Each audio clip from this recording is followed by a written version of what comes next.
व्यासपीठावर उपस्थित इमाम साहेब, आदरणीय सचिव सर, माजी शिक्षण विस्तार अधिकारी आणि तसेच व्यासपीठावर उपस्थित सर्व सन्माननीय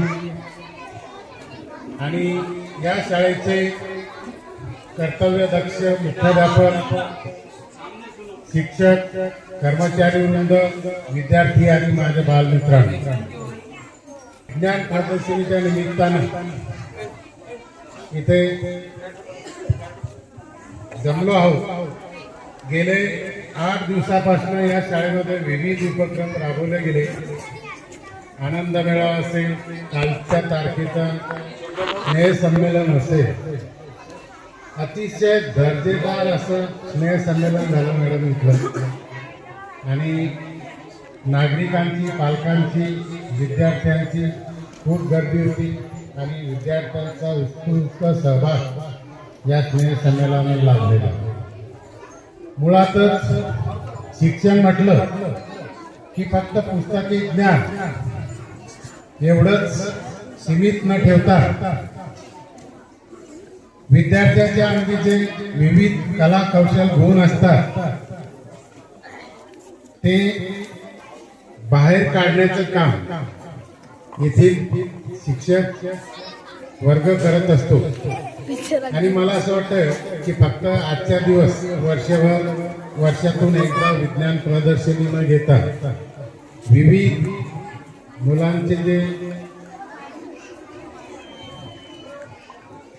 उपक्रम असतील ते सातत्याने राबवले गेले पाहिजे. या विज्ञान प्रदर्शनीमध्ये मी नजर टाकली की आतापर्यंत जे महान संशोधकांनी जे संशोधन केलेलं आहे त्यामध्ये अतिशय बुद्धिमान असे परंतु गरीब कुटुंबातून जन्मलेले असे अनेक शास्त्रज्ञ पाहिले की जसं आपलं सन्माननीय APJ अब्दुल कलाम साहेब अतिशय सामान्य कुटुंबातून त्यांनी शिक्षण घेतलं आणि त्यांच्या बुद्धिमत्तेच्या जोरावर त्यांनी या जगाच्या पाठीवर अतिशय आपलं नाव लौकिक मिळवलं. त्यामागे त्याची मेहनत आणि जी संकल्पना असते, विविध विचार करण्याची शक्ती असते, त्या शक्तीचा त्यांनी वापर केला.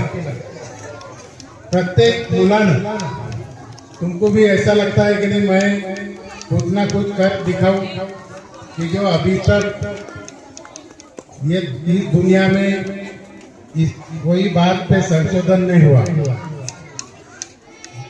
जैसा कि शिक्षण क्षेत्र में हो, तुम्हारे साइंस में जितनी तरक्की अपने आरोग्य के इसमें हो या जो अंतरिक्ष रहता है उसमें मानवीय कल्याण के लिए ये जरूरी है कि कुछ ऐसे चीजें हैं कि अभी तक उसका संशोधन करना बाकी है. मुझे लगता है कि इन बच्चों में कोई ऐसा नन्हा मुन्ना शास्त्रज्ञ भी हो सकता है. तो सिर्फ मौका देने की उनको जरूरत है. तो मैं गुजारिश करता हूँ इन तमाम टीचरों को कि अपने स्कूल में से ऐसा हर हुनरी बच्चा आगे जाए, अपनी लाइफ में कुछ कर दिखाए. मैं उनको विनती करता और इस मौके पर मेरे को बुलाया, सम्मान दिया और नवाजा मेरे को. मैं बहुत शुक्रगुजार हूँ उनका.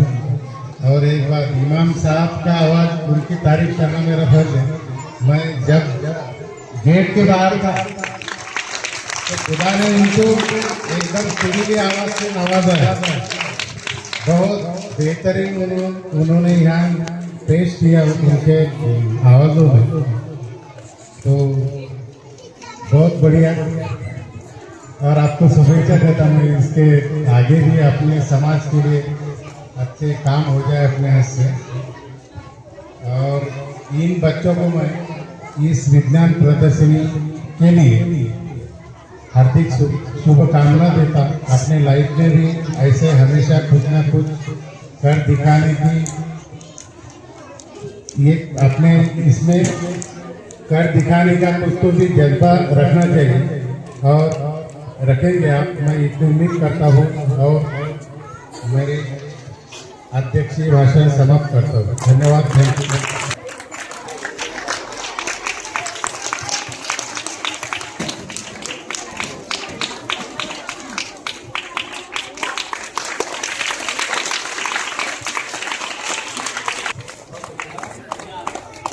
जैसा तुम्हारे सुनने का लगा।